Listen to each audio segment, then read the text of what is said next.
I know that there are some people out there who are more on the anarchist line of thinking. A lot of them are also atheists or agnostics, that they think government and religion are just a couple of scams that sick authoritarians have used to brainwash people and con them.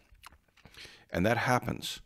That's real. And I believe that big government is itself a judgment from God. If there are people that are virtuous, they respect each other's property, they respect each other, they don't need a lot of government intervention.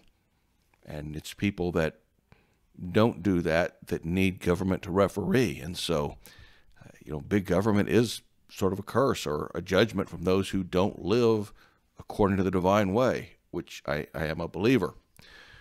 And I can see where the atheist anarchist has a sort of a historical case for their position, but it doesn't. There's an exception to that case that I would like to get to today. From the time of the first central states on the dusty plains of Babylon through the Roman Empire, kings did take on themselves the mantle of the divine. In the first states, there wasn't any separation of church and state, was there?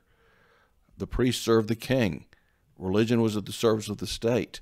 The rulers often presented themselves as descendants of the gods, if not gods themselves, deified themselves. And the great mass of humanity just lived to do what?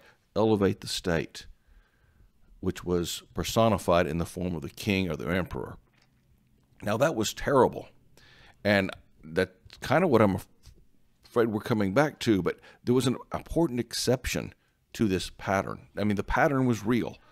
So when atheists and anarchists point to this pattern, they're pointing to a real pattern in history, but there was an exception to it.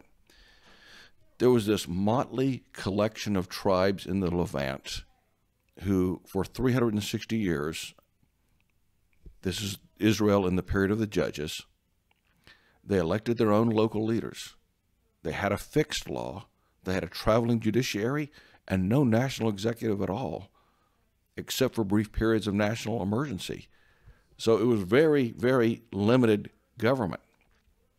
When they finally decided to have a king, the priesthood was already established by then. So it wasn't, the priesthood wasn't in the service of the king. They were their own thing. And for a while, they maintained their independence from the king. Over time, this independence broke down, but then so did the expression of faith through the priesthood. If you look back in the scriptures, more and more prophets rose up, and they were the main movers and shakers of the faith. They challenged both priest and king.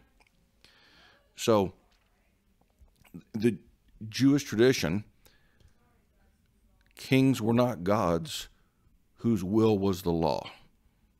Sharp break with the pagan thinking. There was a higher law established by the one true God, and to that law, both the king and the commoner were equally bound. Indeed, king and priest would remain separate offices, only to be united where? In the person of the Messiah, who alone was worthy to be both king and high priest. The Messiah was the King of Kings. Notice, there's a saying in some anarchist Christian circles, because they're Christian anarchists too, no king but Jesus. I don't believe that saying. I don't think that saying is in the Bible. His title is King of Kings and Lord of Lords. In other words, it's not that there are not these underlings that exist and exercise authority. It's that they too have an authority to whom they are accountable. The King of Kings and the Lord of Lords.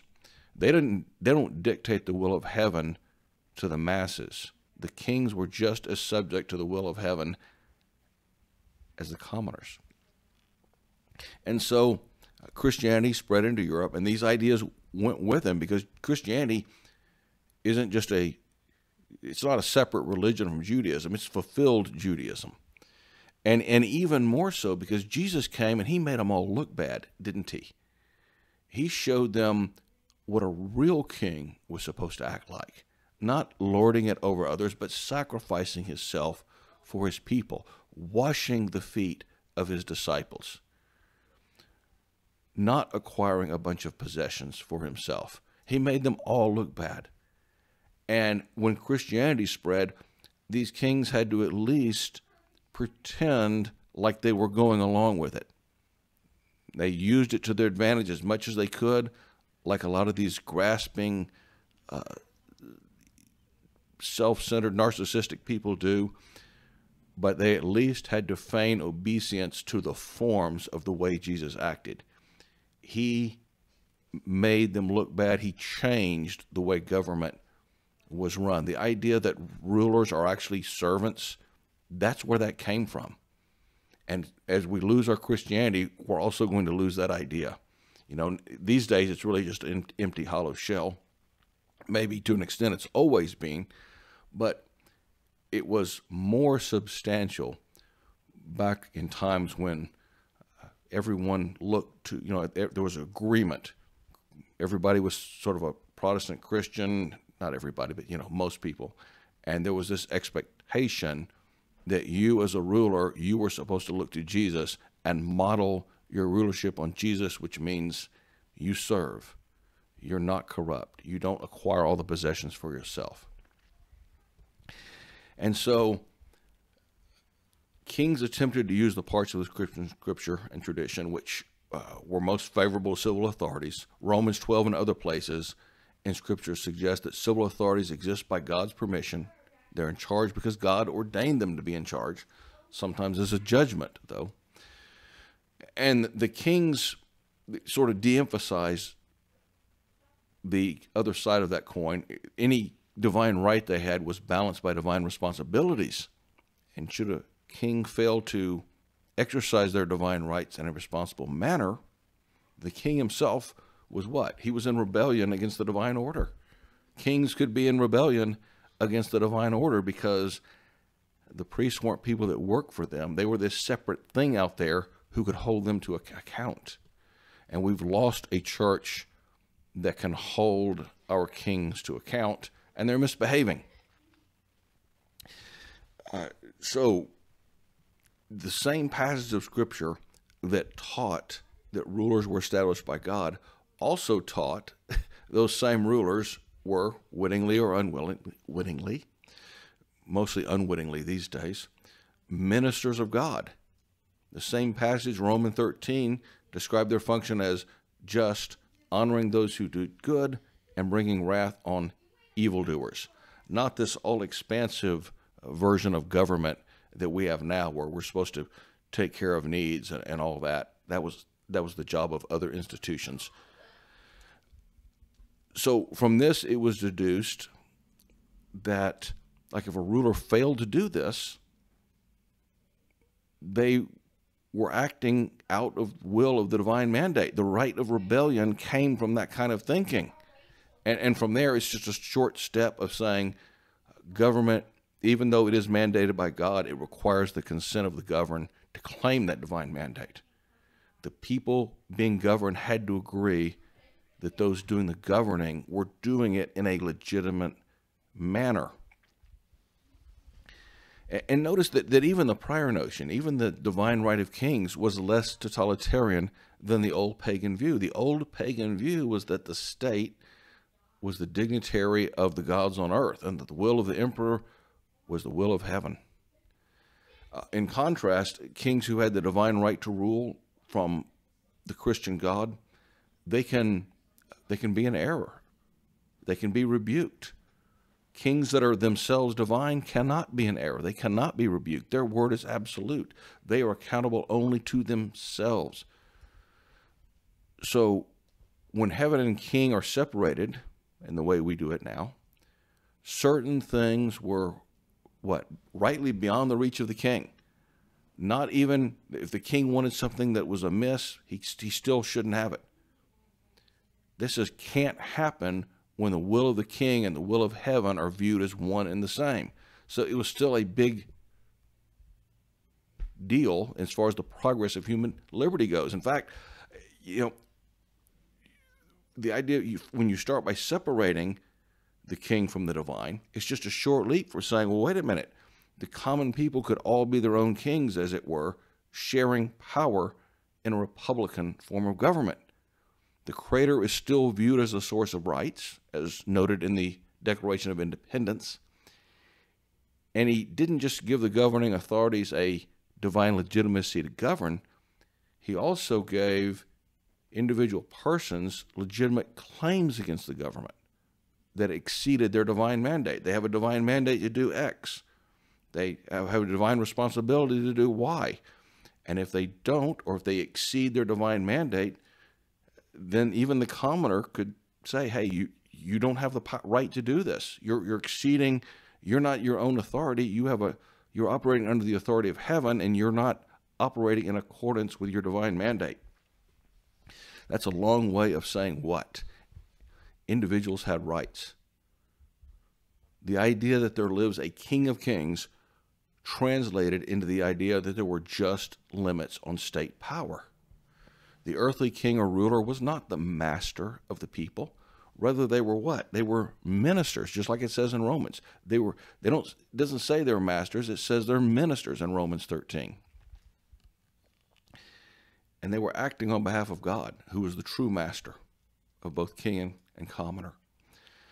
And this ideal held even in a nation where the people themselves were corporately the king. So the same God that gave rulers the authority also placed boundaries on that authority for the sake of the individual. The sake of the individual. That was the real point of government. The way Christ led, where it wasn't all about him. It was all about the people that he came to save. Not like the pharaohs, who considered the purpose of their subjects' lives was to glorify the state or his own royal person, had them slaving away, constructing elaborate tombs. Government existed for the purpose of upholding rights and justice. Glorification of the state wasn't the point of government. The state existed to serve the individual. Scriptures say in heaven, to rule is to serve. The more you rule, the more you serve. It turns the whole idea of authority upside down. And that view of government was the wellspring of human liberty. It was the basis on which the republics of the West were established. Now, who taught people this all this time? Education was conducted largely by the church and by local communities. And so it's not surprising then that during that time, educated people were trained to understand the state is not absolute. Even the king or parliament is just a minister of God. He's duty-bound to rule justly, and individuals could claim rights against the government. When the church controlled education, it's really easy to see that's what they would be teaching. And this policy carried over into America. So we get this Bill of Rights that basically says, here are some areas that are of life that are beyond the reach of the state. They're not even subject to majority vote. It really accrues to the individual. But the state began to take over education. And this doctrine of government, this whole history that I'm describing here, was first de-emphasized, then it was ignored, and now it is suppressed, you see. In its place, the postmodern state is not devising a new system, friends. It's reincarnating an old one.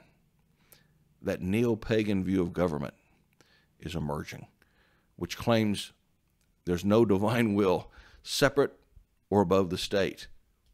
Or if there is, it's mandatory that the state disregard it. The collective man will become the new God, and some new Caesar claiming to speak for the people will represent God's will on earth. Men dressed in lab coats rather than priestly robes will be the new priesthood. So I would suggest to you that the current crop of progressives is not bringing humankind progress at all. It's rather regression to an oppressive period in human society where the desires of the state triumphed over the will of the individual without limitation. In Roman times, the emperors made themselves out to be gods and the state as their instruments to enforce their divine whim. In this new order, a vast collective called the people is going to insert itself into that role of the divine. It's going to use the state to enforce its whims. And as was said before, the voice of the people will be considered the voice of God. Of course, it won't really be the voice of any individual person. Everybody's individual voice will be lost in this collective that will be manipulated with manufactured opinion. And so in this view of life, rights are just grants from the state. It's not something the individual is entitled to by a power above the state. So they're transformed. They're no longer restrictions on the state. They're political tools of the state. They become the means by which groups favored by the state are granted new privileges at the expense of disfavored groups. Instead of rights being protecting people, citizens from government, they become things the state uses for one segment of the population against another segment. It's diabolical. And at that point, the substance of individual rights, that is, claims by individuals against the state, is going to vanish. It's going to be gone. The word rights may persist, without substance for a long time, but only to be used by whatever small group is really running things as a fig leaf to cover the trampling of real rights. So, in my opinion, our only hope of sustaining liberty is to revert to the view of government that produced that liberty.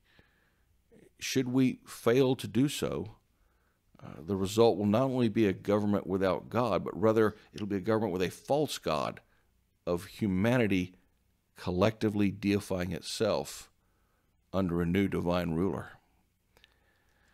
Only a government with a true divine right to govern can have divine limitations on its governance. I thank you. This is probably not an easy video to listen to. We got a little involved here, but I thank you for struggling through it. Good day.